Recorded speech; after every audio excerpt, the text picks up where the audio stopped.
Tushda eski do'stni ko'rishning ta'birlari.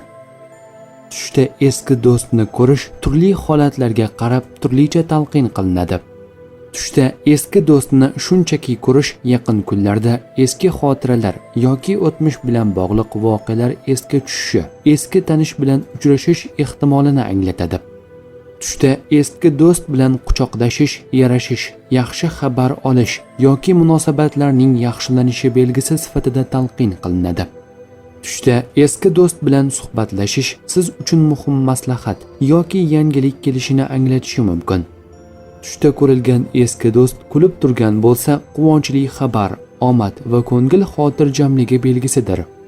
Bordi-yu u xafa yoki yig'layotgan bo'lsa, uning yoki sizning hayotingizda muammolar haqida o'ylayotganingizni bildirishi mumkin. Tushda eski do'st bilan urushish ichki tushunmovchilik yoki hal qilinmagan masalalarga ishora qiladi. Tushda vafot etgan eski do'stni ko'rish, u haqqiga duo qilish, sadaqa berish tavsiya etiladi.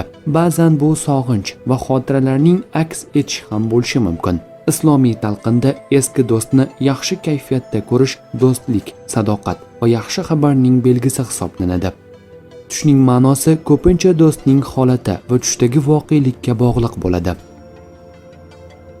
Tush ta'birlari bashorat emas, barcha narsani bilguvchi zot yagona Allohdir.